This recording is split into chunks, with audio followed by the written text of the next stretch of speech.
Saat seseorang mulai terlalu memberi, dia akan menjadi tidak berharga.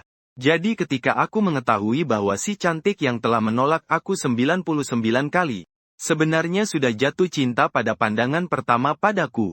Tapi untuk menikmati proses dikejar oleh cowok yang menyukainya, dia terus-menerus menolak aku.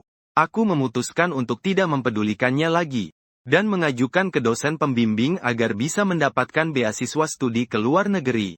Sebelum pergi, berpegang pada prinsip putus kalau memang harus putus. Aku berencana untuk benar-benar memutuskan hubungan dengannya di pesta ulang tahunnya. Tapi saat aku sampai, pesta ulang tahunnya sudah mulai. Di dalam ruang VIP terdengar suara riuh yang familiar. Luo Chenzu kenapa masih terlambat? Mungkin dia sedang siapkan kejutan ya? Dia sudah mengungkapkan perasaan 99 kali. Sebentar lagi mencapai 100 kali. Kamu kan juga suka, akhirnya harus menerimanya dong. Iya, kamu jelas juga suka dia. Kalau terus-terusan nolak pacar yang sudah dapat, mungkin benar-benar akan hilang. Mendengar ejekan dari beberapa cewek itu, Lin Qianyu tampak sangat percaya diri. Luo Chenzu, dia sangat menyukaiku, tidak akan pergi. Kalau dia mengungkapkan perasaan lagi, aku akan menerimanya. Mendengar nada bicara penuh kemenangan darinya, aku hanya merasa sangat sinis. Tidak akan ada kesempatan berikutnya lagi. Dalam 2 tahun mengejar Lin Qianyu, aku rela melepaskan semua harga diriku, mengabaikan sindiran tajam dari tak terhitung teman sekelas. Setiap hari mencoba berbagai cara untuk menyenangkan dia, tapi ketulusan hatiku tidak pernah mendapat balasan. Aku juga pernah berpikir untuk menyerah. Bahkan di banyak malam aku diam-diam meneteskan air mata. Namun keesokan harinya aku kembali bersemangat mengejarnya. Bahkan demi tetap di dekatnya, aku hampir melepaskan kesempatan pertukaran pelajar yang sangat sulit didapatkan. Sampai suatu hari aku tanpa sengaja melihat ponsel Lin Qianyu. Barulah aku tahu bahwa Lin Qianyu sudah jatuh cinta padaku sejak pandangan pertama. Dia menyimpan namaku sebagai suami tercinta. Di album fotonya bahkan tersimpan ribuan foto tentang diriku. Namun setelah tahu bahwa dia juga menyukaiku, aku sama sekali tidak merasa bahagia. Justru merasa sangat menyakitkan dan marah. Aku lelah. Aku menyerah. Sekarang aku hanya ingin pergi. Hilang sepenuhnya dari dunia Lin Qianyu. Saat aku mendorong pintu masuk, suara bisik-bisik di ruang VIP tiba-tiba terhenti. Semua orang serempak membalik badan dengan penuh pengertian. Mereka mulai membicarakan hal lain. Seolah-olah tidak melihat aku, Lin Qianyu juga mengangkat segelas minuman. Bergabung dalam permainan itu. Dengan ekspresi dingin dan acuh tak acuh. Bahkan kelopak matanya pun tak terangkat sedikit pun. Aku meliriknya 1 kali. Tidak bisa tidak aku kagum dengan aktingnya yang begitu bagus. Di tengah pengabaian oleh semua orang di ruangan itu, aku sama sekali tidak merasa kecewa. Aku berjalan sendiri menuju tempat kosong di sudut dan duduk. Selama lebih dari 1 jam berikutnya, semua orang sibuk berbincang dan bercanda hangat. Sementara aku duduk sendiri di tempat tadi sambil bermain ponsel. Seolah-olah aku adalah orang yang tak terlihat. Biasanya setiap kali Lin Qianyu muncul, aku pasti mencari kesempatan untuk mendekatinya, mencari berbagai topik pembicaraan, berharap bisa menarik perhatiannya. Bahkan untuk pesta ulang tahun kali ini, aku sudah mengganggunya cukup lama, dan meminta banyak orang membantu membujuknya. Barulah dia mengundangku. Sesuai logika, hal yang didapat dengan susah payah seharusnya dihargai lebih. Namun melihat penampilanku yang seadanya, dan sikap yang pasrah menerima keadaan, sepertinya aku sama sekali tidak menganggap ulang tahunnya penting. Ini berbeda dari sikap dingin sebelumnya. Membuat Lin Qianyu akhirnya tidak bisa menahan diri. Dia tak kuasa melirikku beberapa kali lebih. Setelah menyanyikan lagu ulang tahun, memotong kue, segera tiba pada sesi pemberian hadiah. Aku menunggu sampai semua orang selesai memberi hadiah lalu pelan-pelan berdiri, mengeluarkan sebuah kalender dari tas dan menyerahkannya. Semua orang yang hadir menatapku dengan terkejut, karena kalender ini hanya sebesar telapak tangan. Hanya ada 30 halaman. Terlihat sangat sederhana. Aku tidak peduli dengan ekspresi orang lain. Hanya menatap Lin Qianyu dan berkata dengan tenang. Lin Qianyu, mulai hari ini, kamu harus merobek 1 halaman setiap hari. Ketika kamu merobek sampai halaman terakhir, akan ada kejutan.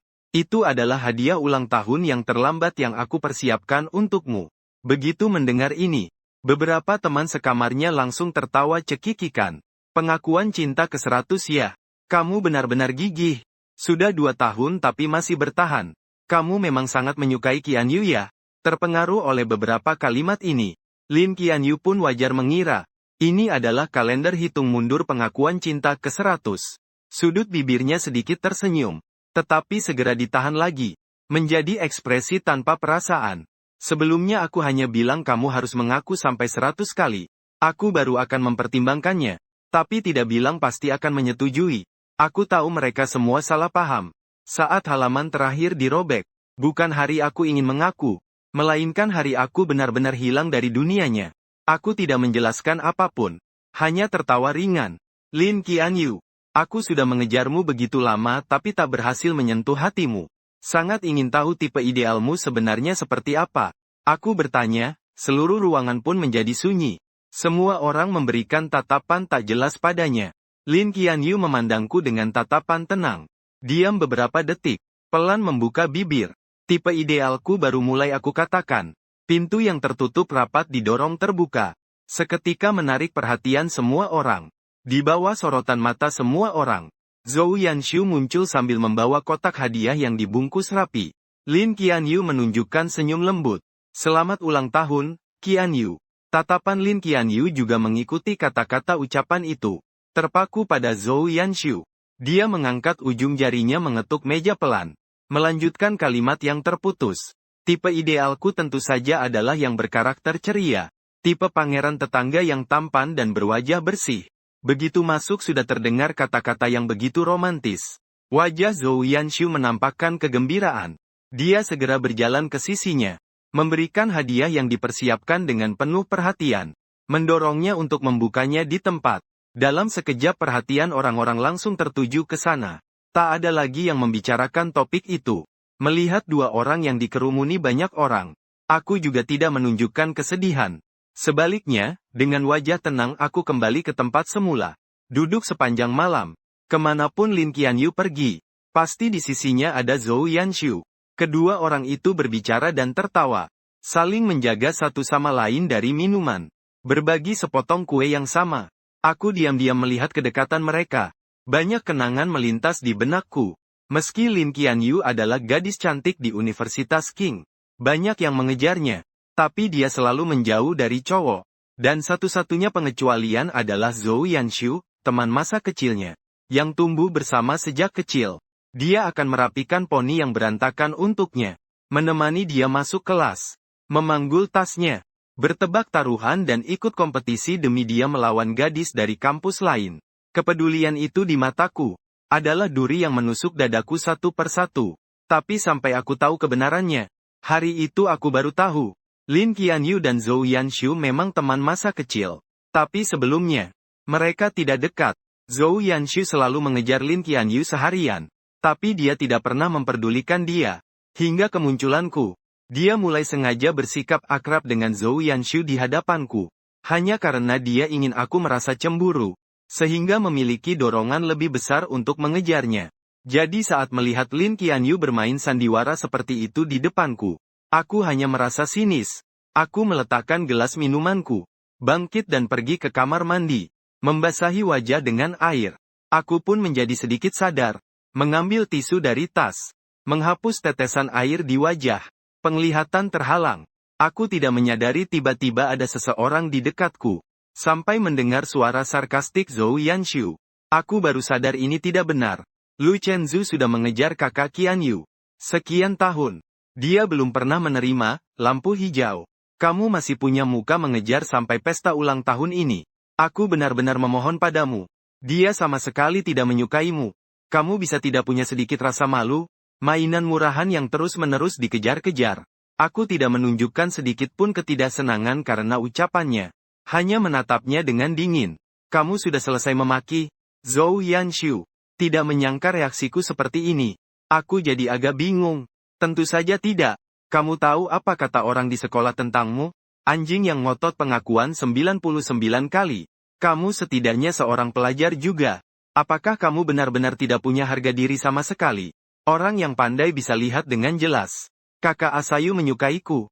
Kenapa kamu tidak bisa membuka mata anjingmu itu dan lihat? Melihat sikap nakalnya dia ini, Aku tetap tidak menunjukkan reaksi apapun. Hanya mengalihkan pandangan dari dia ke belakangnya. Sebelum kamu memaki, mending lihat dulu di belakang. Zhou Yanshu mengikuti arah pandangku.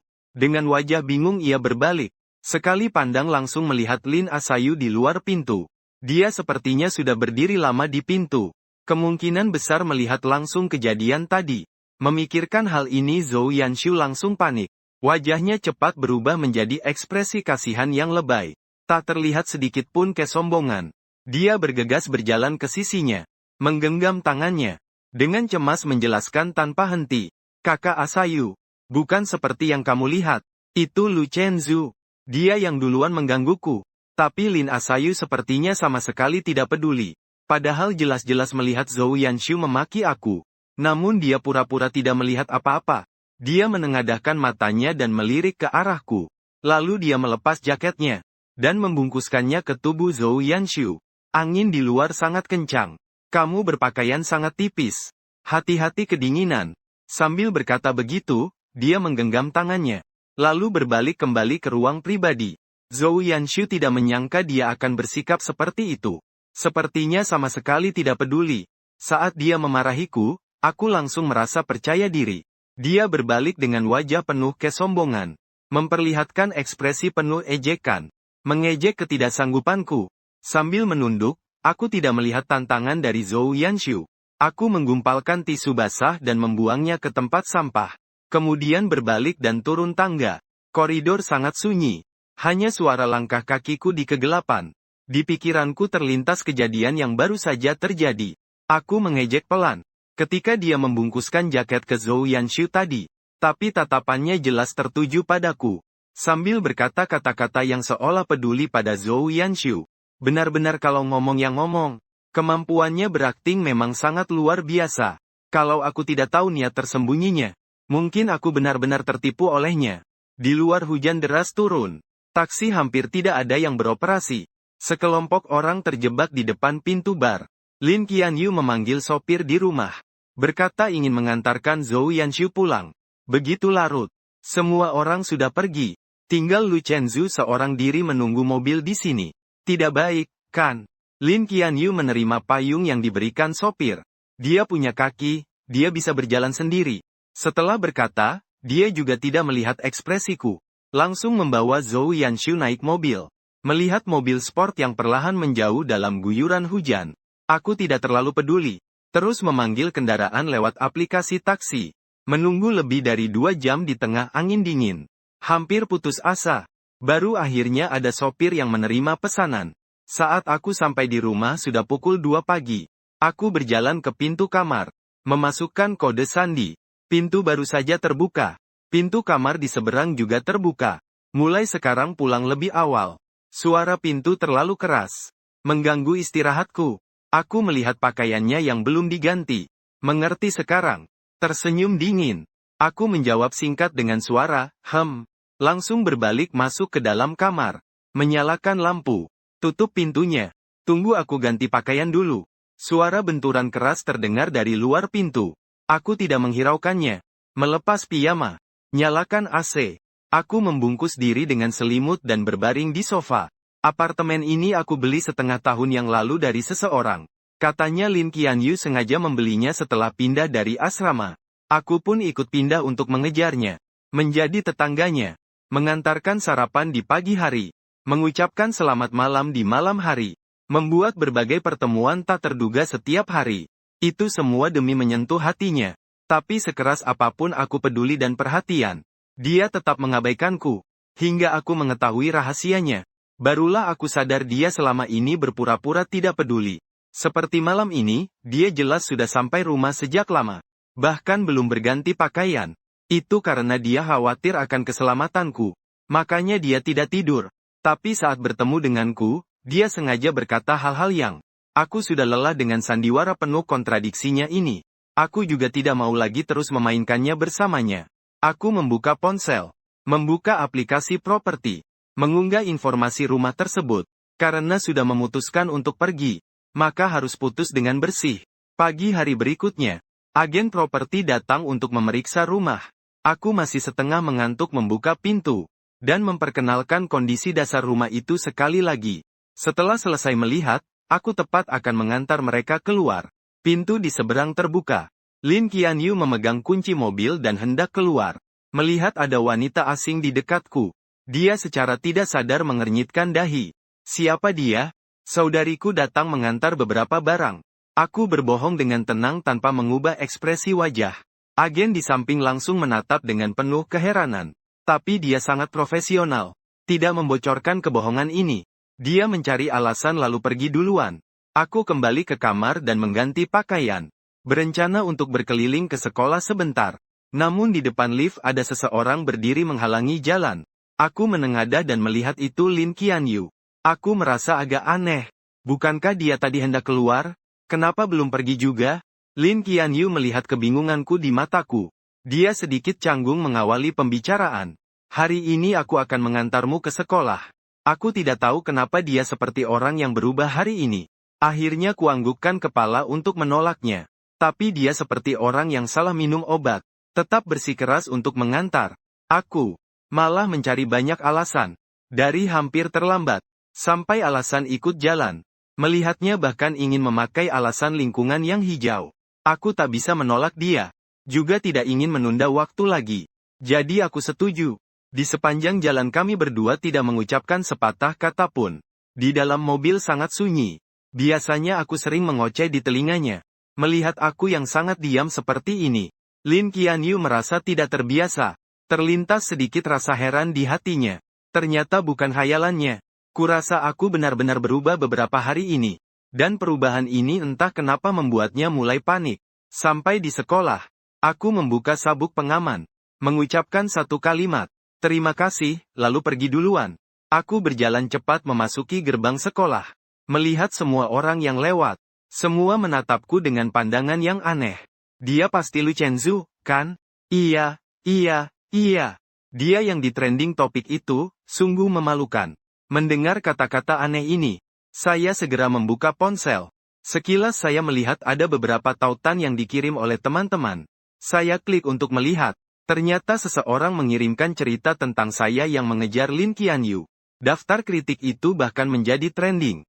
Melihat entry tentang pria yang mengejar Lin Qianyu di Qingda dengan cara yang memelas. Saya langsung terdiam. Entry yang paling populer adalah di dalam kiriman itu. Mengumpulkan semua kisah saya mengejar orang tersebut. Ditulis secara rinci tanpa melewatkan apapun.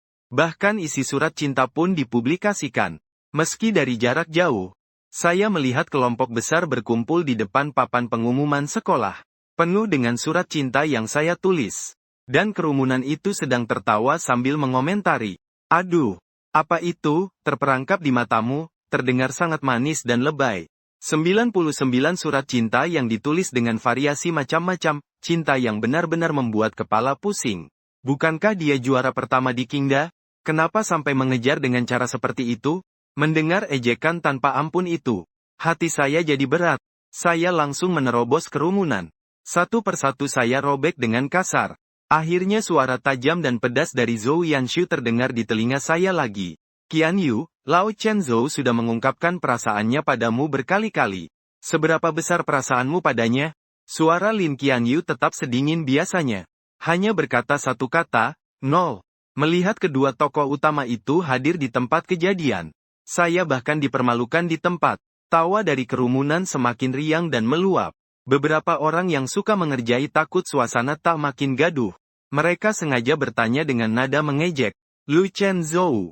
Kamu sudah mengungkapkan cinta 99 kali, namun hanya mendapat 0 hasil. Apakah kamu harus terus berusaha ya? Kapan rencanamu mulai mengungkapkan cinta berikutnya? Kami semua akan datang menonton. Membantumu memberi saran bagaimana. Aku menggenggam erat surat cinta yang sobek di tanganku. Jari telunjukku karena terlalu kuat menekan. Hilang warnanya menjadi pucat. Beberapa kata mengalir ke bibirku. Aku baru saja ingin membuka mulut. Namun melihat tatapan penuh keprihatinan dari segala arah, aku tetap menahannya.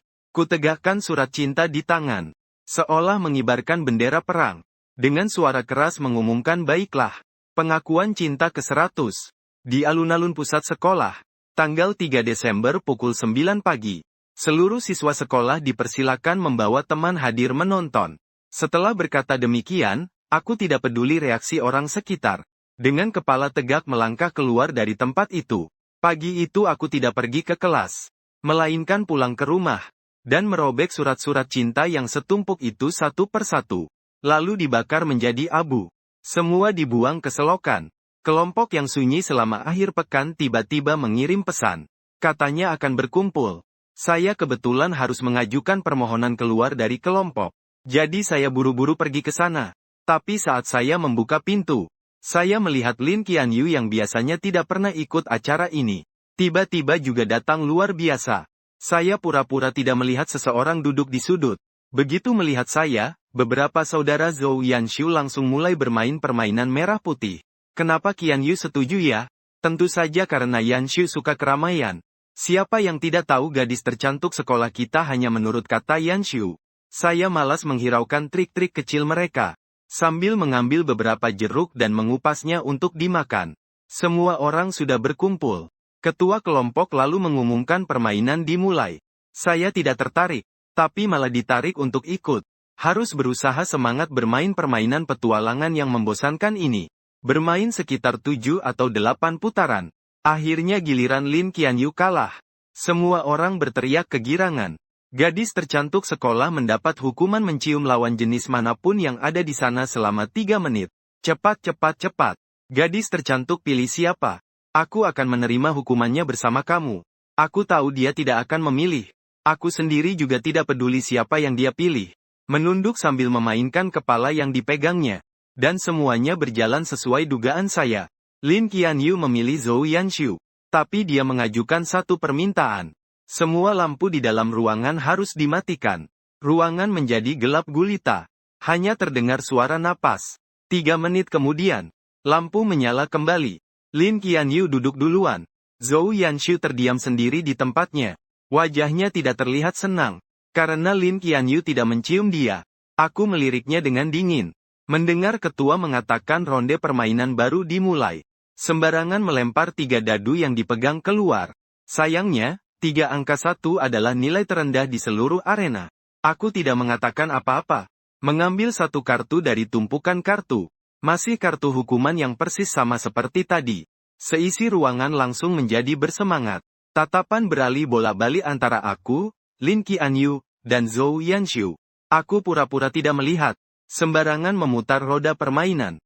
Penunjuk mengarah ke seorang junior di hadapanku. Tiba-tiba semua orang mengira aku akan membatalkan keputusan. Merepotkan junior ini. Junior itu tampak bingung. Baru mau bangkit berdiri. Lin Qianyu tiba-tiba berdiri dengan cepat. Dengan sebuah tendangan, kursi terbalik. Saat semua orang bingung tidak mengerti apa yang terjadi. Dia memotong dengan dingin. Sudah bermain begitu lama. Sedikit lelah. Saatnya istirahat tengah waktu, kan? Dia mulai berbicara. Beberapa teman sekamarnya juga ikut setuju. Ketua pun harus mengumumkan hukuman. Saat istirahat tiba, beberapa gadis bilang mereka lapar. Teman sekamar segera menyeret para pria di kamar turun ke bawah. Katanya mau beli makanan. Mereka pergi selama 20 menit. Melihat mereka tidak kunjung kembali, ketua sudah tidak ingin menunggu lagi. Langsung mengumumkan bahwa permainan dilanjutkan. Aku meletakkan ponsel. Melihat sekeliling. Baru sadar bahwa junior perempuan itu sudah hilang. Secara tepatnya, semua gadis kecuali Lin Qianyu sudah hilang. Aku bahkan tidak perlu menebak. Tahu bahwa ini pasti ulah Lin Qianyu lagi. Tapi aku tidak ingin menurut keinginannya. Jadi aku mengangkat gelas berisi 500 ml alkohol di depanku. Memberi isyarat pada seluruh ruangan. Pasanganku yang aku pilih sudah pergi. Sesuai aturan permainan. Aku memilih untuk menghabiskan minuman dan menjalani hukuman. Setelah selesai bicara, aku menengadahkan kepala. Dengan wajah datar, aku menghabiskan minuman dalam gelas. Lin Qianyu. Tak kusangka aku lebih memilih minum daripada memilih dia. Wajahnya langsung berubah menjadi muram. Dia menatapku dengan mata tenang sambil melihat wajahku yang dengan cepat memerah. Memicit dadu di tangannya hingga berbunyi gemerisik. Setengah orang sudah pergi. Permainan pun jadi tidak seru lagi. Begitulah pesta itu bubar. Aku mulai merasa mabuk. Setelah semua orang pergi, barulah aku menyerahkan surat pengunduran diri dari klub pada ketua. Bersandar pada dinding, aku mencoba turun tangga. Saat baru sampai di pintu tangga, aku mengantuk dan samar-samar melihat Zhou Yanshu tak jauh dari situ. Aku berniat pura-pura tidak melihat, dan menghindarinya. Namun dia malah meraih tanganku erat. Matanya penuh kemarahan. Setelah lampu dinyalakan tadi, apa arti tatapan dariku saat itu menurutmu? Aku kasih tahu kamu. Meskipun kakak Qian Yu tidak menciumku, itu pasti ada alasannya. Itu berarti dia menghormatiku. Setelah mendengar itu aku hampir tertawa terbahak-bahak. Tapi aku tahu apapun yang kukatakan saat ini, Zhou Yanshu tak akan mendengarkan. Lalu aku mengangguk. Apa yang kamu katakan memang benar. Setelah aku selesai bicara, aku hendak menepis tangannya dan pergi. Tapi Zhou Yanshu semakin erat merengkuh. Dia juga sambil mengomel tidak mau berhenti. Kami berdua berselisih. Aku awalnya langkahku sudah goyah. Ketika ditarik, aku langsung kehilangan keseimbangan. Terjatuh ke belakang. Berguling menuruni tangga yang tinggi itu. Zhou Yanshu terkejut. Sejenak tidak bisa berdiri dengan stabil. Juga ikut berguling menuruni tangga. Mendengar suara dari atas tangga. Beberapa teman yang belum pergi jauh segera berbalik. Melihat kami berdua terluka cukup parah. Semua langsung panik. Akhirnya Lin Qianyu yang menghubungi seseorang. Membawa kami ke rumah sakit keluarganya. Setelah pemeriksaan, dokter mengatakan ada retak tulang. Kalau tidak segera ditangani, ada risiko bisa menyebabkan cacat. Sejak saat dia melihat kami terluka, matanya tidak pernah lepas dari aku. Melihat wajahku yang pucat pasi dan keningku, yang terus-menerus mengeluarkan keringat, dia seolah bisa merasakan yang aku rasakan. Hatinya juga terasa sakit. Ruang operasi sudah siap, tapi di rumah sakit sekarang yang bisa melakukan operasi ini hanya satu ahli. Lin Qianyu harus memutuskan urutan terlebih dahulu. Dia tanpa sadar menatap ke arahku, tepat bertemu dengan pandanganku yang sedang menatap. Mata itu sudah tidak ada lagi keterikatan dan gairah seperti dulu. Hanya tersisa ketenangan seperti air yang tergenang. Tatapan itu membuat hati Lin Qianyu bergetar hebat.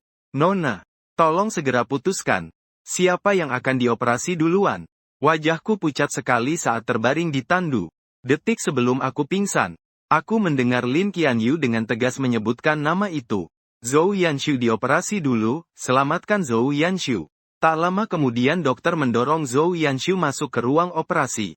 Begitu pintu tertutup, aku juga akhirnya pingsan total. Saat terbangun lagi sudah 1 hari kemudian, aku membuka mata.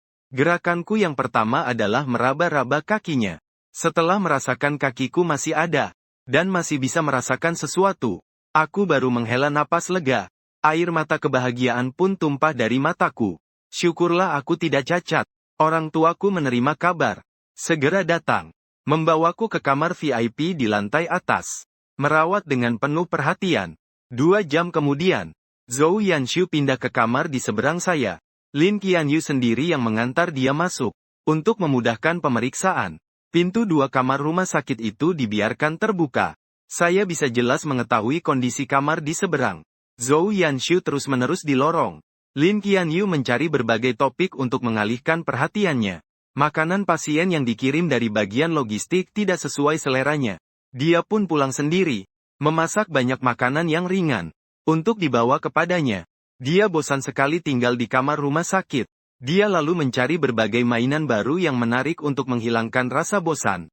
Selama kira-kira 10 hari rawat inap itu, keduanya begitu akrab sampai perawat pun mulai bergosip. Mereka ramai-ramai membicarakan apakah direktur rumah sakit kami akan memiliki menantu laki-laki. Saya diam-diam mendengarkan, tidak ikut campur. Namun saya tahu dalam hati, Lin Qianyu melakukan semua ini hanya untuk saya lihat. Lagi pula, pintu kamar rumah sakit ini sudah saya tutup ratusan kali. Setiap kali baru saja tertutup rapat, pasti ada perawat yang datang memeriksa kamar. Ini jelas bukan kebetulan. Hari keluar rumah sakit, saya bertemu mereka berdua lagi di parkiran bawah tanah. Begitu melihat saya datang, Lin Qianyu langsung mengangkat Zhou Yanshu yang duduk di kursi roda, dan mengantar ke mobil. Lu Chenzu, kudengar kamu tinggal tepat di seberang rumah Qianyu. Kami antar kamu sebentar ya. Aku tidak mau peduli dengannya. Tidak mengangkat kepala sama sekali. Langsung naik mobil. Saat mobil sampai di bawah apartemen, aku menolak bantuan orang tua. Sendirian bertopang tongkat kembali ke rumah. Lift dari lantai -1 ke lantai 1. Lin Qianyu yang awalnya akan mengantar Zhou Yanshu pulang tiba-tiba masuk. Kami berdua saling bertatapan tanpa berkata apa-apa. Lift berhenti di lantai 17. Di depan pintu Lin Qianyu lama tidak keluar. Aku terpaksa bertopang tongkat berjalan memutar beberapa langkah. Keluar duluan. Aku berjalan pelan. Tapi orang di belakang berjalan lebih pelan. Aku bisa merasakan tatapannya terus tertuju pada diriku. Saat sampai di pintu, aku ingin memasukkan password. Tongkat di tanganku tiba-tiba jatuh ke lantai. Aku hanya bisa bersandar pada dinding lalu perlahan berjongkok. Baru saja menyentuh tongkat. Tiba-tiba sebuah bayangan jatuh di depanku. Lin Qianyu juga ikut berjongkok. Mungkin berniat membantu mengambil barangku. Tapi saat matanya menyentuh pandanganku sekejap, tangannya kembali menarik diri. Dia mengikat tali sepatu yang terlepas. Aku tersenyum sinis. Mengambil tongkat. Pelan-pelan berdiri. Masuk ke dalam kamar. Beristirahat di rumah selama cukup lama. Tidak lama kemudian tiba waktu ujian akhir. Walaupun sebentar lagi akan keluar negeri, tapi kakiku sudah cukup kuat untuk berdiri. Jadi aku tidak mendaftar ujian pasca sarjana, melainkan mengikuti ujian di kelas bertingkat, tangga terlalu banyak. Kakiku belum sembuh. Jadi aku duduk di baris pertama tengah. Tidak lama kemudian, Lin Qianyu juga mendampingi Zhou Yanshu masuk. Saat melihatku, Zhou Yanshu langsung mengatakan kakinya sakit. Ingin duduk di baris pertama. Lin Qianyu lalu mendampinginya duduk di sampingku. Kemudian sendiri duduk di posisi yang dekat tembok. Ujian segera dimulai. Zhou Yanshu menunggu guru turun dari tangga terakhir. Lalu melemparkan kertas bola yang sudah disiapkan sebelumnya. Ke mejaku yang terpisah oleh lorong. Tanganku yang sedang memegang pena terhenti. Belum mengerti apa yang terjadi. Langsung ditegur oleh guru yang berbalik. Sebelum ujian aku sudah menekankan berulang kali. Boleh saja nilai ujian buruk, tapi integritas tidak boleh diragukan. Tidak boleh menyontek. Kamu masih dengan sengaja melanggar aturan. Lu Chenzu membatalkan nilainya. Baru saat itu aku tahu maksud Zhou Yanshu. Tapi aku tidak ingin menderita kerugian ini tanpa suara. Aku segera berdiri untuk membela diri. Bilang ingin memeriksa rekaman CCTV. Tak beruntungnya, gedung kelas tadi pagi baru saja mati listrik. Jadi CCTV di kelas tidak langsung menyala. Melihat ekspresi Zhou Yanshu yang berubah dari kaget menjadi senang, aku benar-benar tidak bisa menahan amarah ini. Lin Qianyu duduk di samping Zhou Yanshu. Dia melihat semuanya. Guru juga tidak ingin menuduh orang dengan salah. Langsung memanggil Lin Qianyu ke sini. Gedung pengajaran di Xinghua adalah investasi keluarga Lin. Lin Qianyu tidak perlu menyenangkan siapapun. Dia orang yang jujur dan lurus. Jadi perkataannya selalu sangat berwibawa di antara para guru dan murid. Setelah mendengar kronologi ceritanya, Lin Qianyu mengangkat kepala dan menatapku sekali. Lalu dengan dingin berkata, yang menyontek bukan Zhou Yanshu. Begitu kata-kata itu keluar, hampir seketika itu juga membuatku hancur. Lu Chenzu, kamu masih mau berdalih apa lagi? Mencontek tidak diakui. Bahkan mencemarkan nama baik teman sekelas. Benar-benar keras kepala dan tidak mau mengaku salah. Sebelumnya, prestasi itu jangan-jangan juga hasil salinan. Ya, bagaimanapun juga. Kali ini aku pasti akan melaporkannya ke seluruh sekolah untuk dikritik. Aku berdiri di tempat yang sama. Hanya merasa seperti terjatuh ke lubang es. Aku kira di hadapan hal yang benar dan salah jelas. Lin Qianyu akan memegang teguh prinsip. Makanya aku menyebutkan namanya. Tapi aku tidak menyangka. Dia malah dalam kondisi melihat semuanya dengan mata kepala sendiri. Membantu Zhou Yanshu membuat keterangan palsu. Sekarang, apapun penjelasannya terasa lemah dan tak berdaya. Aku menatap Lin Qianyu dalam-dalam. Tanpa berkata apa-apa aku meninggalkan tempat itu. Melihat mataku yang memerah, Lin Qianyu tiba-tiba panik. Dengan nalurinya ia mengejarku keluar. Menghalangi di depanku. Lu Chenzu, aku tahu ini semua kesalahan Yanshu. Tapi dia pemalu. Aku tidak ingin dia jadi bahan pembicaraan orang lain. Dia bahkan tidak mengatakan permintaan maaf sekalipun. Malahan sibuk memberi penjelasan untuk Zhou Yanshu. Aku sampai mulai meragukan apakah foto yang kulihat hari itu hanya mimpi. Jadi itu alasanmu membantunya menuduhku secara palsu. Dia tidak tahan kena omongan orang. Aku saja yang tahan. Apa-apaan Lin Qianyu? Kamu merasa aku sudah menyatakan cinta padamu 99 kali. Kulit tebal seperti tembok kota. Sudah cukup kuat hingga tak takut pada gosip apapun. Melihat keadaan saya seperti ini, kelopak mata kiri Lin Qianyu berkedut. Langsung menarik tangan saya. Aku bukan bermaksud begitu. Ini hanya sebuah ujian saja. Kreditnya masih bisa diganti. Nanti aku akan mencari cara untuk menebus penderitaanmu hari ini. Menebus tidak sama dengan kamu suka. Aku ingin menebus bagaimana? Nada sindiranku membuat hati Lin Qianyu terkunci sejenak. Hampir mengeluarkan isi hati sebenarnya. Siapa bilang aku tidak suka? Begitu membuka mulut, dia langsung sadar ada yang tidak beres. Cepat-cepat menghentikan diri. Percayalah aku akan mengakui cintaku untuk ke-100 kalinya. Aku akan menebusmu. Lin Qianyu hampir mengucapkan hasil pasti akan menyetujuiku. Dulu dia takkan menunjukkan begitu banyak celah. Tapi sekarang aku sudah benar-benar putus asa. Aku menyapukan tangannya. Kalau begitu, koyakkan kalendernya dengan baik.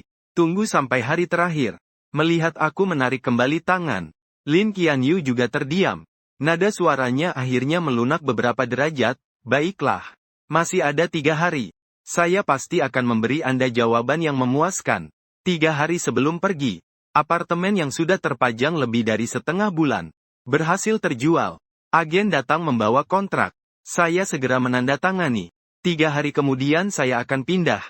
Dalam beberapa hari ini saya akan membereskan semua barang di rumah. Nanti penghuni baru bisa langsung masuk. Setelah agen mencatat tanggalnya, saya mengantar dia sampai lift keluar. Begitu pintu terbuka, Lin Qianyu keluar sambil membawa 2 kantong.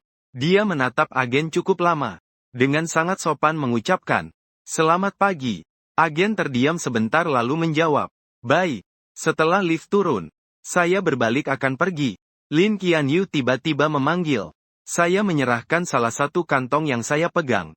Kebetulan lewat. Beli terlalu banyak. Tidak habis. Mau coba beberapa? Saya melirik. Ternyata itu adalah buah kering favorit saya sehari-hari.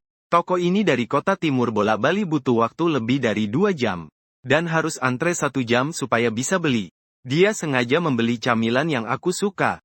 Lalu mencari alasan untuk mengirimkannya. Tak lain adalah, ingin minta maaf atas kejadian kemarin. Tapi aku sudah tidak butuh permintaan maaf darinya. Aku tidak mengatakan apa-apa.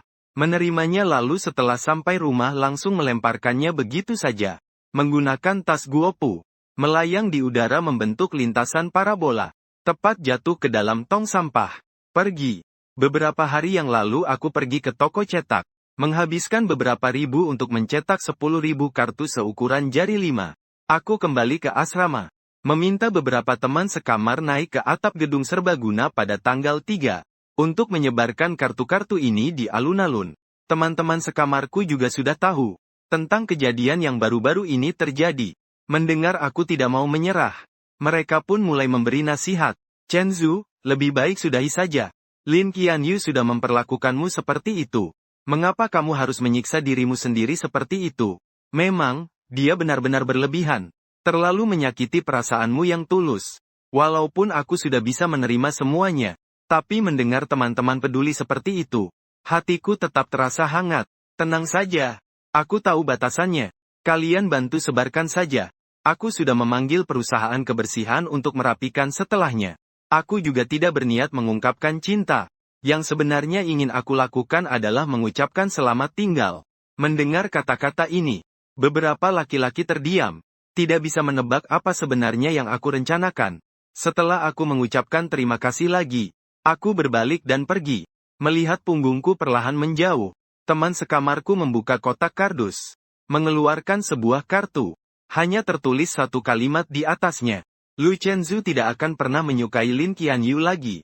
Sehari sebelum pergi, setelah aku menyelesaikan semua urusan di sekolah, aku pulang dan mulai mengemas barang-barang. Aku baru tinggal di sini selama setengah tahun. Barang-barang tidak terlalu banyak, tapi kebanyakan berkaitan dengan Lin Qianyu. Aku masukkan semua barang itu ke dalamnya. Menghabiskan waktu setengah bulan. Syal yang hanya untuk Lin Qianyu. Aku gunting menjadi gulungan benang rusak. Vas keramik untuk lelang amal. Aku susah payah mengambilnya kembali. Sekarang sudah hancur berkeping-keping. Surat cinta yang kutulis padanya sampai begadang. Semua aku masukkan ke dalam mesin penghancur kertas. Di saat semuanya itu masuk ke dalam tempat sampah, semua tentang aku dan Lin Qianyu akan menjadi masa lalu. Akhirnya di rumah hanya tersisa 2 set pakaian. Yaitu setelan kemeja yang dia pakai saat pertama kali kita bertemu. Dan celana jeans hitam longgar itu. Aku menyalakan korek api. Membakar semuanya menjadi api unggun. Aku berdiri dan melihat Lin Qianyu tidak jauh dari situ. Kamu ini cuma membersihkan sampah yang tidak perlu lagi. Aku berkata dengan suara datar. Lalu berbalik dan naik ke atas meninggalkan tempat itu. Pagi itu saat mentari baru saja terbit. Aku terbangun karena suara gaduh dari seberang.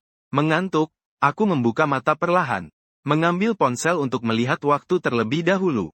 Aku melihat deretan notifikasi yang muncul sangat cepat di bar. Aku melihatnya cukup lama.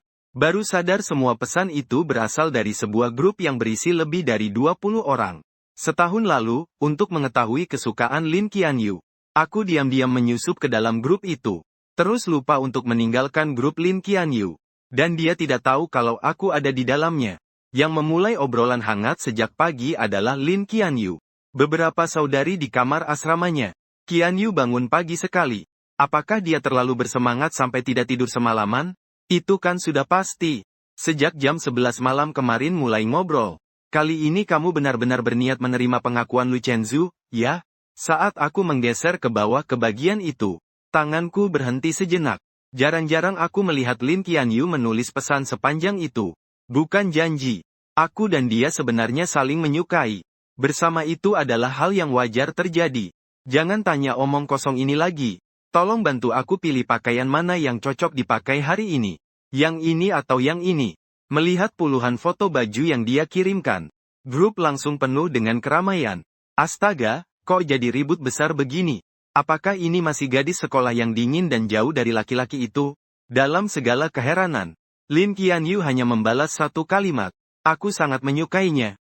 Dalam hidup ini, hanya dia yang kuinginkan. Melihat baris kata itu, aku tak bisa menahan tawa. Banyak kenangan melintas di benakku. Melihat kata, menyukai, itu lagi. Aku merasa ini seperti akhir cerita O. Henry yang absurd dan lucu. Menyukaiku. Jadi dia menolak aku 99 kali saat aku mengaku cinta. Membiarkan aku menjadi bahan tertawaan orang banyak. Menyukaiku. Jadi dia acuh tak acuh padaku. Dan sengaja dekat dengan pria lain untuk menyakitiku. Menyukaiku. Jadi dia membalikkan fakta dan mencemarku. Menginjak-injak hatiku dengan berbagai cara. Jika ini yang dia sebut, menyukai. Aku benar-benar tidak sanggup menanggungnya. Juga tak ada keberuntungan untuk menikmati. Frekuensi pembaruan pesan di grup semakin cepat. Beberapa gadis yang tinggal di sekolah mengirim beberapa foto langsung dari lokasi. Baru jam 7 lebih sedikit. Di alun-alun sudah banyak yang datang. Banyak orang datang untuk menyaksikan pengakuan cinta saya yang ke-100. Asayu segera datang. Jangan sampai saat pengakuan cinta dimulai. Kamu sang pemeran utama wanita tidak bisa masuk. Saya bersiap keluar. Tapi saya melihat pesan dari Lin Asayu yang baru dikirim ke saya. Saya siap berangkat sekarang. Bagaimana denganmu? Aku juga siap berangkat. Hanya saja aku siap meninggalkan. Aku tiba-tiba sangat ingin melihat di lapangan. Ekspresi Lin Asayu saat menyaksikan kartu-kartu itu jatuh seperti apa. Dan perasaannya saat mengetahui aku akan pergi ke luar negeri. Sayangnya aku tak bisa melihatnya. Mulai sekarang, semua yang berkaitan dengan Lin Asayu tidak ada hubungannya dengan aku lagi. Setelah aku merapikan perlahan-lahan, aku menoleh melihat ruangan yang kosong dan sepi. Lalu mengeluarkan ponsel. Memblokir semua nomor dan akun yang berhubungan dengan Lin Asayu. Setelah melakukan semua ini, aku merasa lega yang belum pernah kurasakan sebelumnya. Aku menyeret koper dan berbalik pergi. Menuju kehidupan baruku yang cemerlang dan segar. Masih 5 menit sebelum jam 9. Alun-alun penuh sesak dengan orang-orang. Sangat sesak hingga air pun sulit lewat. Bahkan petugas keamanan pun datang. Menjaga ketertiban di lokasi. Melihat keramaian orang yang membludak di bawah gedung. Beberapa teman sekamarku terlihat terheran-heran. Dengan nada suara yang penuh semangat. Begitu banyak orang. Pasti kejadian nanti akan segera tersebar ke seluruh sekolah. Kalau begitu lebih baik, agar orang-orang Chenzu tidak pergi. Masih ada yang membicarakannya secara diam-diam. Beberapa orang saling berbicara cepat-cepat. Sudah hampir pukul 8.59. Chenzu sudah tiba. Cepatlah bekerja. Yang membuang barang. Yang memotret, semangat ya. Pastikan sebelum Chenzu naik pesawat dia melihat pemandangan megah ini. Begitu kata-katanya selesai. Jam alarm pukul 9 pun berbunyi. Dua lelaki masing-masing berdiri di kiri dan kanan tempatnya, mendorong tumpukan kartu yang sudah lama diletakkan di ambang jendela keluar. Dalam sekejap, kertas karton putih terbang bertebaran dari atap lantai 16. Di lapangan, seorang siswa dengan mata minus berseru, "Salju turun!" Semua orang pun ikut menengadahkan kepala. Saat kertas karton mendekati tanah, orang-orang di bawah berjingkat-jingkat untuk berebut, ingin melihat apa yang tertulis di atasnya. Dan di tengah lapangan, Lin Qianyu juga menengadah memandang beberapa saudari. Melihat pemandangan besar ini, semua orang mengangguk-ngangguk takjub dan berkomentar dengan penuh kekaguman. Kok bisa sebanyak ini? Pasti ada sekitar 10.000 lembar ya. Lu Chenzu benar-benar menyita seluruh pikirannya. Mendengar suara iri dari para saudari, Lin Qianyu dalam hati penuh dengan harapan. Dia mengangkat tangan dan menerima selembar kartu kertas. Qin tersenyum dan membaliknya. Saat melihat tulisan di atasnya, ekspresi di wajahnya langsung membeku. Saudari di sampingnya mendekat dan hendak menggodanya dua kata. Namun setelah melihat tulisan di kertas itu, mereka semua membelalak mata. Berbicara jadi terbata-bata. Ini tidak mungkin. Pasti ada kesalahan. Beberapa orang sambil menghibur, sambil mengambil potongan kertas yang berjatuhan di tanah. Mereka memberikan kepada Lin Qianyu untuk dilihat. Tapi beberapa lembar yang diambil itu tetap menggunakan cetakan yang persis sama. Lu Chenzu tidak akan pernah menyukai Lin Qianyu lagi. Sekarang semuanya benar-benar panik. Segera merebut beberapa lembar dari tangan penonton di samping. Namun setelah mendapatkannya dan melihat isinya, kekhawatiran di hati justru makin dalam. Bagaimana mungkin seperti itu? Ah, ini pengakuan cinta ya?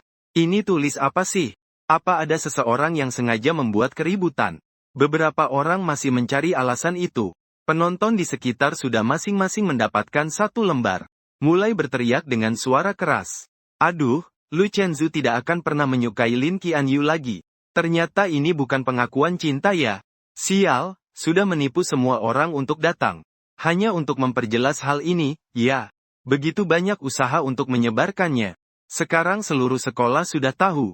Wajah Lin Qianyu di tengah suara ejekan yang semakin keras dan bertubi-tubi. Pelan-pelan kehilangan warna merahnya. Dia merasa hatinya seperti tersumbat sesuatu. Otaknya seperti kekurangan oksigen. Hanya menyisakan kekosongan. Sampai matanya dipenuhi perasaan terkejut dan ketakutan. Ribuan orang di alun-alun berupaya berdiri di ujung jari mereka untuk melihat reaksinya. Dan dia tidak mengecewakan, melemparkan barang di tangan. Langkah besar dia berjalan menuju gedung serbaguna. Penonton yang ingin melihat dengan segera mengikuti. Setelah melempar setumpuk kertas terakhir, teman sekamar bersiap-siap menyudahi pekerjaan. Namun baru sampai di pintu, dia bertemu dengan Lin Qianyu dari depan. Dia datang bersama beberapa teman perempuannya. Beberapa detik kemudian, kerumunan penonton yang ramai ikut masuk dari belakang. Melihat Lin Qianyu, teman sekamarnya langsung mulai mengejek tajam. Bukankah dia bunga kampus kita, Qingda? Bukankah katanya kamu tidak tertarik pada Chenzu? Kenapa sekarang kamu ikut meramaikan kehebohan yang membosankan ini? Mendengar suara sarkastik itu, tangan Lin Qianyu tiba-tiba mengepal. Wajahnya langsung berubah menjadi suram. Barang-barang ini kalian sebarkan atas inisiatif sendiri. Mendengar kata-kata inisiatif sendiri, ketiga anak laki-laki itu tertawa terbahak-bahak. Mulai tertawa. Kami mana berani. Ini adalah bukti bahwa Chen Zhou menghabiskan banyak uang untuk mencetaknya sendiri. Dengan susah payah membawanya ke sekolah. Kami paling hanya bisa dianggap tukang angkut sementara. Mendengar itu, para siswa di bawah mulai berbisik-bisik. Bukankah Lin Qianyu tidak menyukai Lu Chen Zhou? Kenapa dia malah menyerah? Dia masih agak tidak rela ya? Kamu tahu apa? Ini di dunia novel kami disebut bunga di puncak gunung. Setelah dijatuhkan dari altar, langsung menuju krematorium. Menurutku sih, kalau dia menyesal sekarang, memang pantas. Karena dipermalukan seperti ini. 99 kali sebelumnya kemana aja? Kata-kata spekulatif ini menusuk hati Lin Qianyu. Seperti belati tajam. Menembus keyakinannya yang telah lama ia pegang. Dalam 2 tahun ini, dia mengira sudah sangat mengerti aku. Bisa dengan mudah memahami pikiran dan tindakanku. Dan kenyataannya memang seperti yang dia pikirkan. 99 kali pengakuan cinta sebelumnya berjalan lancar. Dia kira semuanya akan berakhir pada pengakuan cinta ke-100. Antara dia dan aku akhirnya bisa menutup babak dengan sebuah titik yang sempurna. Namun saat dia yakin akan menang, aku memberikan pukulan fatal kepadanya dengan cara yang mengumumkannya ke seluruh dunia. Dia tak lagi bisa berpura-pura tenang dan santai seperti dulu, melainkan benar-benar memperlihatkan sifat aslinya. Lu Chen Zhou manusia seperti apa? Ketua asrama melihat wajahnya, tersenyum dengan rasa senang melihat kesialan orang lain. Mengangkat tangan sambil membuat gerakan sayap. Sebuah gerakan yang menggema. Sudah selesai menyatakan cinta. Tentu saja dia pergi. Lin Qianyu secara naluriah merasa dia sedang berbohong. Namun saat mendengar dua kata terakhir, jantungnya berhenti berdetak beberapa detik. Apa maksud pergi itu? Tiba-tiba timbul firasat buruk. Mendorong beberapa laki-laki yang menghalangi dan berlari menuju atap. Atap kosong dan sepi. Tak ada satupun manusia di sana. Sementara lorong dan lift dipenuhi orang. Aku tidak bisa turun. Lu Chen Zhou, hari ini tidak datang ke sekolah, ya? Setelah menyadari hal itu, dia gelisah dan panik. Namun tak berdaya untuk memperbaikinya. Satpam seluruhnya turun tangan. Akhirnya membuat arus orang yang menghambat di gedung utama tersebar. Lin Qianyu didampingi beberapa saudari turun ke lantai bawah. Sekilas ia melihat 7 atau 8 petugas kebersihan sedang menyapu kertas-kertas di tanah. Ia bingung membungkuk, mengambil sebuah kartu yang sudah dipijak penuh jejak kaki, kemudian melihat tulisan di atasnya. Ia kembali dalam keadaan hati yang berbeda. Amarah dan keterkejutan sebelumnya sudah berubah menjadi kepanikan dan ketakutan tanpa batas. Tidak apa-apa, Qianyu Lu Chen Zhou. Melakukan hal seperti ini, pasti masih marah karena laporan terakhir. Kamu pulang dan jelaskan dengan baik padanya. Katakan semua yang tersimpan di hati. Dia sangat menyukaimu. Pasti akan memaafkanmu. Benar, benar, benar. Dia sudah mengejarmu selama 2 tahun dengan 99 kali pengakuan cinta. Kali ini pasti cuma sedang ngambek. Kamu cuma perlu sedikit membujuk. Meskipun semua berusaha menyemangatinya. Tapi firasat keenam memberitahu Lin Qianyu.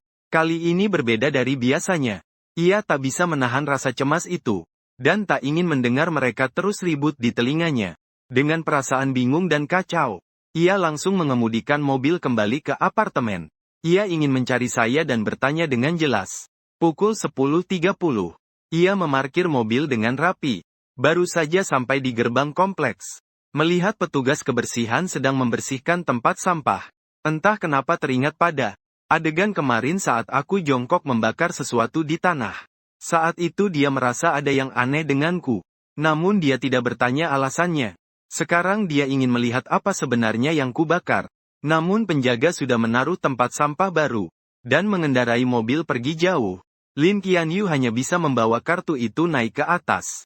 Begitu pintu lift terbuka, dia terhalang oleh beberapa kotak besar barang bawaan di depan pintu. Pria di sampingnya melihat dia tidak bisa keluar. Segera minta maaf sambil berkata, naik untuk memindahkan barang-barang itu. Dia menduga itu adalah tetangga baru yang baru saja pindah di sebelah. Teringat lututku belum sembuh. Dia berencana memanfaatkan alasan itu untuk mengingatkanku keluar rumah. Dengan alasan nama kecilku, dia ingin mengajakku bicara. Namun saat baru sampai di depan pintu rumah sendiri, dia melihat pintu seberang sedikit terbuka. Dia mengangkat tangan dan mengetuk pintu. Di dalam sangat sunyi. Keheningan yang luar biasa itu membuat Lin Qianyu tak sadar mengernyitkan dahi. Dia sedang ingin mendorong pintu dan melihat ke dalam. Tiba-tiba dari belakang muncul suara pria. Apakah kamu tetangga yang tinggal di seberang? Halo, saya dari unit 1705. Penghuni baru yang baru pindah. Mohon bantuannya. Mendengar rangkaian angka ini, Lin Qianyu tanpa sadar melirik ke papan nama di pintu. Detik berikutnya dia berdiri kaku seperti patung di tempatnya. Pria muda yang tadi mendorong koper lewat. Masih dengan antusias memperkenalkan dirinya. Lin Qianyu tidak mendengarkan sepatah kata pun. Dia dengan kosong berbalik badan. Matanya menatap tajam ke nomor papan pintu 1705 di sebelah kiri. Penghuni baru. Lalu bagaimana dengan penghuni yang lama? Agen bilang dia sudah pindah pagi ini. Kamu kenal dia? Bisa kasih aku kontaknya gak? Kayaknya dia buru-buru pindah. Kamar ini harganya ditawar murah banget. Aku dapat kesempatan langka untuk mendapatkannya. Mau ucapin terima kasih juga. Dalam beberapa kalimat singkat, membuat otak Lin Qianyu seolah-olah berhenti bekerja. Dia terdiam lama setelah itu. Tiba-tiba sadar kembali. Berbalik badan dan mendorong pintu yang tadi sedikit terbuka. Kamar di dalam kosong melompong. Selain perabotan yang biasa digunakan, tidak ada barang pribadi sama sekali, bersih. Seperti rumah baru. Pria muda itu tidak menyadari raut wajahnya yang semakin pudar. Masih tetap tersenyum lebar, berkata, bersihkan. Dengar dari makelar. Kakak itu merapikan selama 3 hari. Karena tidak nyaman untuk dipindahkan. Bahkan banyak barang yang hilang. Lin Qianyu tidak tahu bagaimana dia sampai di rumah. Ketika dia sadar kembali, baru sadar dirinya terjatuh di pintu masuk. Kedua kakinya sampai mati rasa. Tubuhnya seperti baru saja ditarik keluar dari air. Dia mengeluarkan ponsel dan menemukan WeChat-ku. Dengan tangan gemetar mengetik beberapa kata. Kenapa kamu harus pindah? Baru saja menekan tombol kirim. Muncul titik merah kecil di layar. Titik merah itu masuk ke matanya. Membuat tatapannya membeku beberapa detik. Lalu dia tidak percaya dan mengirim beberapa pesan lagi. Pemberitahuan terus bermunculan. Melihat layar ponsel. Dia seperti tersedak di tenggorokan. Hampir tidak bisa bernapas. Saat dia hampir terengah-engah. Telepon berdering. Baru dia lepaskan tangan dan menjawab. Di telinga terdengar teriakan panik dari teman sekamar. Qianyu, ini buruk. Lu Chenzu pergi ke Italia. Baru saja aku lihat namanya di papan pengumuman. Di daftar pelajar pertukaran. Kata itu bagai petir yang menggelora di depan dan dalam hati. Dia ingin berdiri sambil berpegangan pada lemari. Tapi kaki yang sudah pegal dan mati rasa sama sekali tidak menurut. Dia langsung jatuh terpental ke tanah. Dahinya tepat terpukul di sudut dinding. Mengeluarkan lubang berdarah. Darah segar mengalir deras. Ponsel yang jatuh di sebelah mengeluarkan suara bising. Apa yang terjadi padamu? Kami akan segera datang. Lin Qianyu sudah tidak sempat memahami kalimat itu. Dia mengangkat tangan menutupi luka. Hanya merasa seperti ada semut yang menggerogoti dalam pikirannya. Rasa sakit yang berasal dari saraf sangat menyiksa dia. Dia meringkuk menjadi satu bola. Dari tenggorokannya keluar suara kesakitan yang rendah. Segalanya menjadi gelap di depan matanya. Sebelum benar-benar pingsan, kesadaran terakhirnya adalah kalimat itu. Yang sudah dia baca berkali-kali hari ini. Sudah tertanam dalam hati. Lu Chenzu tidak akan pernah lagi menyukai Lin Qianyu. Lin Qianyu terluka parah. Meski beruntung menyelamatkan nyawanya, tetap saja harus masuk ke ruang perawatan intensif. Saat dia sadar lagi baru menyadari. Sudah 3 hari berlalu. Beberapa saudari bersandar di depan ranjangnya menghela napas lega. Lalu mulai bergosip tentang dia yang pingsan. Peristiwa yang terjadi beberapa hari ini. Berdasarkan informasi yang didapat, Lu Chenzu sudah tiba di Italia 3 hari lalu. Tapi prosedur pendaftaran di sana belum selesai. Dengar-dengar setelah daftar diumumkan, seseorang melapor ke sekolah. Katanya dia baru saja menyontek saat ujian. Seharusnya kuota beasiswa studi luar negerinya dibatalkan. Kalau kuota itu dibatalkan, dia kemungkinan besar akan kembali. Qianyu, kamu tenang saja. Dia tidak akan kabur. Hati Lin Qianyu tiba-tiba berdebar kencang. Matanya pun terbuka lebar. Dia belum bisa menyerap begitu banyak informasi itu. Terdengar ketukan pintu dari luar. Seorang teman sekamar berlari membuka pintu. 3 orang sisanya menoleh ke arah pintu. Terlihat Profesor Zhang yang terkenal masuk dengan wajah serius. Dia melirik orang yang ada di tempat tidur. Aura kewibawaan tanpa marah. Membuat orang tak berani menatap langsung. Kamu Lin Qianyu, bukan? Dengar-dengar kamu yang jadi saksi dalam kasus penjiplakan Chen Zhou dan Zhou Yanxiu. Aku ingin berbicara denganmu. Mendengar itu, beberapa teman sekamar juga tak berani tinggal lama. Segera meninggalkan ruang perawatan. Melihat pintu perlahan tertutup rapat, Lin Qianyu sedikit mengangkat dagu. Itu jawaban pasti dari saya. Wajah Profesor Zhang seketika memerah karena marah. Suara narator sengaja dibuat lebih berat beberapa derajat. Chen Zhou berkata padaku, kamu telah memberikan keterangan palsu. Urusan sebesar ini, kamu berani memalsukan fakta. Apakah kamu tahu tindakan ini akan berdampak seperti apa pada masa depannya? Begitu dokumen itu keluar, ditambah lagi dengan kontroversi yang kamu buat di internet sebelumnya. Hidupnya akan hancur karena kamu. Dia memang menyukaimu. Tapi jika jujur, apakah di 2 tahun terakhir dia pernah melakukan sesuatu yang menyakitimu? Apakah kamu membencinya sampai segitunya? Harus memaksanya sampai ke jalan buntu? Kalau kamu masih punya nurani sebagai manusia, Segera jelaskan kebenaran pada pihak sekolah. Mendengar kata-kata itu, Lin Qianyu merasa kepalanya berdenyut kencang. Hatinya langsung kacau balau. Dia hanya memilih pergi dari pertemuan klub dan tidak mau ikut. Dia ingin memaksaku untuk berdamai. Maka dia menipu Guru Zhao. Dia tidak pernah menyangka ini akan menimbulkan reaksi berantai sebesar ini. Kendati lukanya di dahi masih menganga. Dia tetap berjuang untuk pergi bersama Profesor Zhang ke sekolah menjelaskan kebenaran. Begitu mereka keluar pintu, petugas medis langsung menghentikan mereka. Beberapa dokter tidak berani membiarkannya pergi. Mereka terus berusaha membujuknya. Namun dia tidak mendengarkan sama sekali. Dan bersikeras kembali ke sekolah. Profesor Zhang sudah menghubungi sebelumnya. Kepala Departemen Disiplin, Lin Qianyu, di hadapan Dekan Akademi Desain dan Guru Zhao, menunjukkan bahwa Zhou Yanshu meniru Zhou Yanshu. Tidak disangka dia tiba-tiba berbalik mendukung. Seketika itu dia panik, menangis mengatakan itu bukan dirinya. Guru Zhao juga tidak menyangka dia akan membatalkan pengakuannya. Sebentar bingung apakah harus percaya atau tidak, Lin Qianyu membuka ponselnya dengan wajah dingin, mengambil sebuah foto. Ini adalah surat yang dulu ditulis sendiri oleh Zhou Yanshu untuk saya. Nanti keluarga saya akan mengantarkan aslinya. Kalian bisa membandingkan tulisan di surat dengan tulisan di catatan kecil ini. Mendengar kata-kata ini, Zhou Yanshu menangis sekuat tenaga sambil berteriak. Aku ini Yanshu, kan? Apa kamu lupa kita tumbuh bersama? Hal ini sudah berlalu. Kenapa kamu harus berbohong? Lin Qianyu melihat bukti yang sangat jelas. Dia masih berusaha mengelak. Matanya menyiratkan rasa jijik. Aku tidak pernah menyukaimu. Sebelumnya itu cuma pura-pura saja. Sekarang aku tidak ingin berpura-pura lagi. Tentu saja aku tidak akan melindungimu lagi.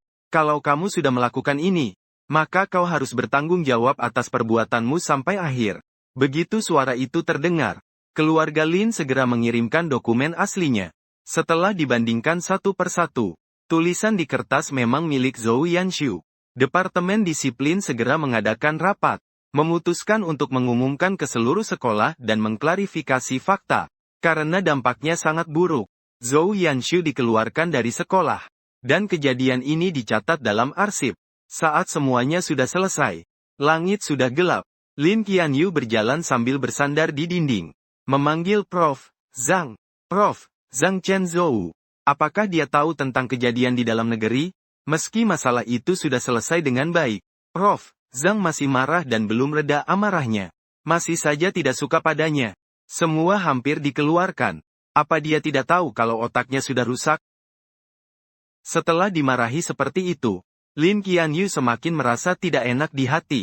Namun dia masih ingin menjelaskan beberapa kata. Masalah itu sudah selesai. Apa dia masih akan kembali? Hanya ada satu slot untuk seluruh institut desain. Chen Zhou mendapatkannya berdasarkan kemampuan. Belajar dengan baik di Italia selama 3 tahun. Setelah kembali akan punya masa depan cerah. Kenapa dia harus kembali? Lagi pula di Qingda ada orang sepertimu. Kalau dia tidak kembali, mungkin malah lebih sedikit menderita. Seandainya aku tahu dia tergila-gila padamu seperti orang seperti ini. Sebenarnya waktu itu aku harus bicara serius tentang dia mencari pasangan. Harus benar-benar membuka mata. Saat menerima telepon dari Profesor Zhang yang memberi kabar aman. Aku sedang berjemur di tepi pantai. Aku tidak tahu bagaimana guru membuat Lin Qianyu mengungkapkan kebenaran. Aku hanya tulus mengungkapkan rasa terima kasih kepada guru. Profesor Zhang mengingatkanku beberapa hal lagi. Lalu buru-buru pergi rapat. Aku meminum seteguk jus di sebelahku. Santai dan membelakangi kursi pasir. 3 hari yang lalu aku sampai di Italia.